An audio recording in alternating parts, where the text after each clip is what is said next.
ஸ்ரீராம், இங்க பிரதமரினுடைய தமிழ்நாடு வருகை 2 நாள் பயணம் அப்படிங்கிறது வெறும் மக்கள் நல திட்டங்கள், அது தொடக்க விழா அப்படின்னு பார்க்கணுமா, இல்லை இதன் பின்னாடி அரசியலும் இருக்கு? இது பின்னாடி ஒரு மிகப்பெரிய வரலாற்று சிறப்பு இருக்கு. அதை நம்ம ஏன் பேச மாட்டேங்கிறோம்னு தெரியல. 77 வருஷத்துக்கு அப்புறம் நம்மளுடைய மிகப்பெரிய ராஜாக்கள் சாம்ராஜ்யத்தை நடத்திய ராஜராஜ சோழனுக்கும் ராஜேந்திர சோழனுக்கும் சிலை இங்கே வைப்பதற்கு பிரதமர் 77 வருஷம் இந்த நாடு காத்திருக்க வேண்டியதாக இருந்தது. அந்நிய நாட்டிலிருந்து வந்து இங்கே நாட்டை சூறையாடியவர்களையும் கொன்றவர்களையும் இங்கே நம்ம பெரிய பெரிய செலவு வைத்து இவர் பெரியவர் பேரரசு அப்படிலாம் பேசிட்டு இருந்தோம். சொந்த தமிழ்நாட்டின் கலாச்சாரத்தை பற்றி பேசுவாங்க, தமிழை பற்றி பேசுவாங்க, நாகரிகத்தை பற்றி பேசுவாங்க. இதெல்லாம் இவர் பேசினார் அவர் பேசுவாங்க, ஆனால் அவரை பற்றி கொண்டாடுறது கூட இல்லை. அதற்கு ஒரு பிரதமர் வடநாட்டிலிருந்து வரக்கூடிய அவர்கள் பாஷையில் நான் நாடாக பார்க்கிறேன், வடநாட்டிலிருந்து வரக்கூடிய பிரதமர் அந்த நம் ராஜராஜ சோழனையும் ராஜேந்திர சோழன் செய்ததையும் இன்னைக்கு உலகத்துக்கு எடுத்து சொல்லியிருக்காரு. அதுதான் முதல்ல முக்கியம். அதுக்கப்புறம் இந்த அலையன்ஸ் பத்திலாம் வரட்டும். நம்ம இதை தான் முதல்ல பேசுறதே இல்லையே. ஒரு வாட்டி தமிழ்நாட்டுக்கு பிரதமர் என்ன பண்ணிட்டாரு, தமிழ்நாட்டுக்கு என்ன பண்ணிட்டாருன்னு கேட்கிறோமே. பிரதமர் 4000 கோடிக்கு பண்ணிருக்காரு. உலகத்துல போய் தமிழை பத்தி பேசுறாரு, தமிழ் கலாச்சாரத்தை பத்தி பேசுறாரு. சோ அதை வைத்து வியாபாரம் செய்வர்கள் தமிழ்நாட்டுக்கு என்ன பண்ணிருக்காங்கன்றது அவங்க ஒரு பட்டியல் அவங்களால முடிஞ்சா சொல்லுங்க. பிரதமரும் சொல்லியிருக்கிறாரு. அப்படி பார்த்தா இங்க 1000வது சதய விழா அப்படின்னு கங்கை கொண்ட சோழபுரத்துல ராஜேந்திர சோழனுக்கும் ராஜராஜ சோழனுக்கும் விழா எடுத்தது இங்க தமிழ்நாடு தானே. தமிழ்நாடு அரசு இல்லையே, தமிழக அரசு இல்லையே. யார் எடுத்தாங்க? அந்த அந்த அந்த கமிட்டி, அந்த அசோசியேஷன், அந்த ஃபவுண்டேஷன் எடுத்திருக்காங்க. அந்த ஃபவுண்டேஷன் அரசு விழாவா நடந்தது சார். அந்த விழா ஃபவுண்டேஷன் இன்வைட் பண்ணி தான் 1000வது சதய விழா என்பது அரசு விழாவாக நடந்த விழா. நீங்க இதுவரைக்கும் அந்த ராஜராஜ சோழனுக்கு எவ்வளவு பேர் தலைவர்கள் நீங்க செலவு வச்சிருக்கீங்க, எவ்வளவு தலைவர்கள் நீங்க பெரிய பெரிய 70 கோடிக்கும் 80 கோடிக்கும் வச்சிருக்கீங்க. ஒரு மிகப்பெரிய ராஜன், மிகப்பெரிய ராஜா, நம் நாட்டின் தமிழ்நாட்டை ஆண்ட ராஜா, அவருக்கு ஒரு செலவு வைக்கலையே. அவருடைய இறந்த இடம் கூட இன்னைக்கு கேப்பாரற்று இருக்கு.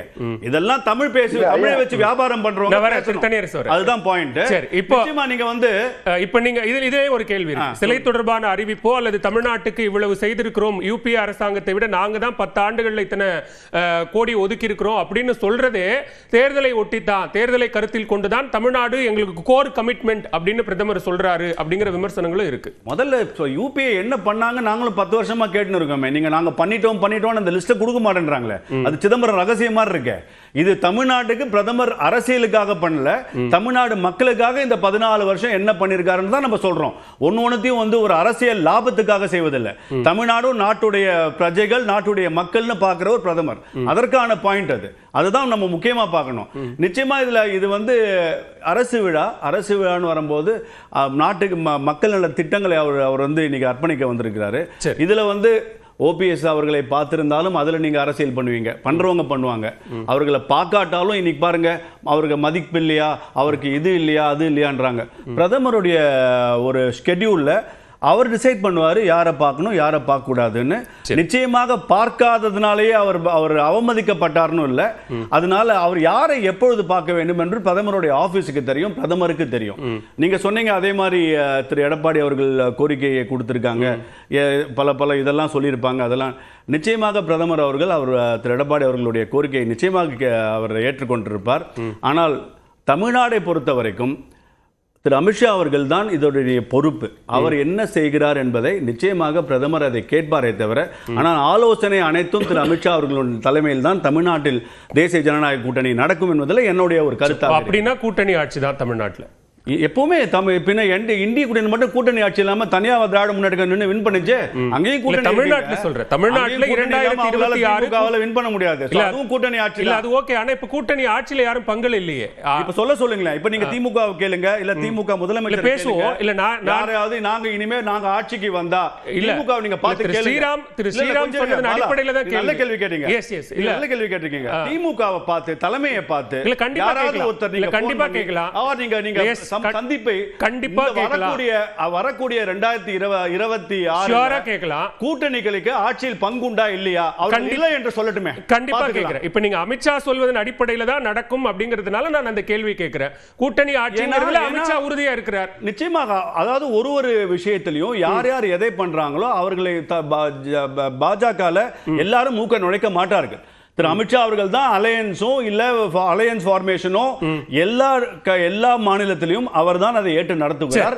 அதை தான் அவர் செய்வார். அவருடைய ஆலோசனைப்படி தான் கட்சி மேலிடம் கேட்கும். முதற்கட்ட பார்வை எடுத்துக்கிற திரு ஜி. சகாப்தன், இங்க பிரதமருடைய வருகைக்கு பிறகாக அதிமுக பாஜக கூட்டணியில இணக்கம் கூடியிருக்கிறதா? ஓ பன்னீர்செல்வம் டிடிவி தினகரன் உள்ளிட்டோரை சந்திக்காது அப்படிங்கிறது ஒரு பிரதமருடைய ஷெட்யூல். இது ஒரு யாரையும் ஸ்பெஷலா பார்க்கல.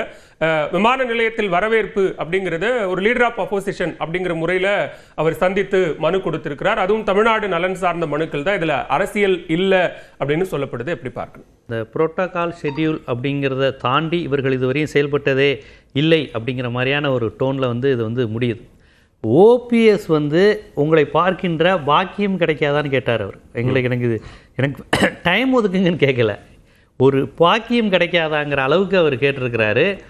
அவர் முழுக்க இபிஎஸ் கைவிட்ட போதும், இபிஎஸ் கூட்டணி வைக்காத போதும் அவர் முழுக்க நான் என்றும் பாரதிய ஜனதாவினுடைய நபராக இருப்பேன், மோடி சொல்கிற வேலையை நான் செய்வேன் அப்படின்ட்டு அவர் எம்ஜிஆர் ஜெயலலிதா படத்தை விட மோடி படத்தை பாக்கெட்டில் வைக்கிற அளவுக்கு அவங்க போயிட்டாங்க.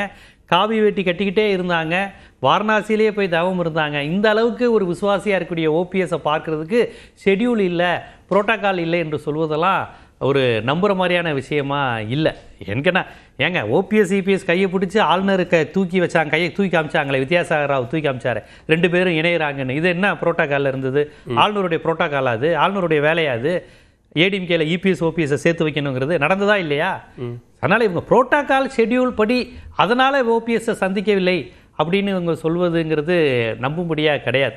இது தெரிஞ்சுக்க வேற என்ன காரணமா பாக்குறீங்க? ஒரு தேவை இல்லை இப்போதைக்கு, அரசியல் ரீதியாக அதுக்கான சூழல் இல்ல, வாய்ப்பு இல்ல, அதுதான் சந்திக்கணும் அப்படிங்கிற தேவை இல்லைங்கிற அடிப்படையில் கூட தவிர்க்கலாம். சந்திக்கிறவனுங்கிற அவசியங்கிற வேணாம் அப்படிங்கிற லெவலுக்கு மோடி போயிட்டாங்க. அதாவது மோடியே கதி, மோடி தான் அப்படின்னு நம்புகிறவங்க மேல கடைசியாக அவங்க எப்படி ட்ரீட் பண்ணுவாங்கன்னா, அவ்வளவுதான் நம்மளுடைய பெப்பர்ட், நம்மளுடைய கைப்பாவை அப்படின்னா ஒரு லிமிட்டுக்கு மேல அவங்க இந்த லெவலில் தான் வைப்பாங்க. பாரதிய ஜனதாவே கதி அப்படின்னு அதிமுகவை மறந்து, இரட்டை இலையை மறந்து, அந்த எம்ஜிஆர் ஜெயலலிதா பாரம்பரியத்தை மறந்து மோடி அமித்ஷா தான் எங்க தலைவருங்கிற அளவுக்கு போனதனுடைய விளைவு ஓபிஎஸ் இன்னைக்கு இந்த நிலைக்கு போயிருக்கிறார். இப்பயும் சொல்றேன், ஓபிஎஸ் அவர் வளர்க்க மாட்டார், இருங்க அவ்வளவுதான். அவர் பார்க்குற அளவுக்குலாம் ஒரு நபர் இல்லை, பாப்பா எலெக்ஷன் இறங்கும் போது இதெல்லாம் பார்த்துக்கலாம், இருந்தா இருக்கட்டும் இல்லைன்னா பார்த்துக்கிட்டுங்கிற அளவுக்கு போறாங்க. அப்புறம் இன்னொன்று, தமிழ்நாட்டில் அவங்களுக்கு வெற்றி பெறணுங்கிறது நோக்கம் கிடையாது, அதிமுகவை அழிக்கணுங்கிறது மட்டும்தான் அவங்களுடைய நோக்கம். வெற்றி பெறணும்னு இருக்கிறவங்க இப்படி செயல்பட மாட்டாங்க. வெற்றி அதிமுக பொதுச் செயலாளர் தொடர்ந்து சொல்றாரு, அப்படி பேசப்படுது, அப்படியான ஒரு நரேட்டிவை தொடர்ந்து அதிமுகவை யாரும் கபலீகரம் பண்ண முடியாது அப்படின்னு தொடர்ந்து சொல்ல வேண்டிய அவசியம் அவருக்கு எங்க இருந்து வருதுங்க? கூட்டணி வச்சிருக்கோன்னு சொல்ல வேண்டிய இடத்துல இல்ல அவங்க எங்களை கபலீகரம் பண்ணல, இல்ல அவங்க எங்களை இயக்கல அப்படின்னு சொல்லிட்டே இருக்க வேண்டிய தேவை எங்க இருந்து வருது? எதிர்த்தரப்புல இருந்து அந்த விமர்சனங்கள் வருது இல்ல, திமுக கூட்டணி கட்சிகளோ அந்த விமர்சனத்தை வைக்கிறாங்கல்ல. அப்ப அவங்க எங்க கூட்டணியை பார்த்து பயந்து இருக்கிறாங்க, அதனாலதான் இந்த விமர்சனத்தை வைக்கிறாங்க. நாங்கள் ஏமாளிகள் அல்லன்னு சொல்ற விமர்சனம் கூட பாஜகவுக்கானதல்ல, திமுகவுக்கானதுன்னு திரு எடப்பாடி பழனிசாமி சொல்றாரு. அவர் அப்படித்தானே சொல்ல முடியும். அமித்ஷா தமிழ் பத்திரிகைகளுக்கு கொடுக்கிற நாளிதழ்களை ரொம்ப தெளிவா சொல்றாரு. எடப்பாடி பழனிசாமிங்கிற பேரை கூட சொல்லாம முதலமைச்சர் வேட்பாளர் வாங்குறாரு. தேசிய ஜனநாயக கூட்டணி ஆட்சி தான் அங்க அமையுங்கிறாங்க, அமைச்சரவையில் பங்கு வருங்கிறாங்க, 100 சீட்டு 150 சீட்டு இப்படிலாம் இவங்க பேசுவதனுடைய நோக்கங்கிறது அவங்க கெமிஸ்ட்ரி ஒர்க் அவுட் ஆகணுங்கிற எண்ணமே அவங்களுக்கு இல்ல. அவங்களுடைய அஜெண்டா பாரதிய ஜனதா பொறுத்தவரையும் தமிழ்நாட்டில் தேர்தல் அரசியல் கிடையாது. இப்போதைக்கு ஒரு திராவிட கட்சியை அழிக்கணும், அதிமுகங்கிற ஒரு பெரிய திராவிட கட்சியை அழிக்கணுங்கிற வேலையில ஈடுபடுறாங்க. அதனால ஸ்ரீராம் கூட கேட்டாரு, இங்க கூட்டணி ஆட்சி அப்படின்னு சொல்றதுல என்ன தவறு? இந்தியால வேற எந்த மாநிலங்களிலும் கூட்டணி ஆட்சியே நடக்கலையா? கூட்டணி ஆட்சி தான் பாஜக இல்ல.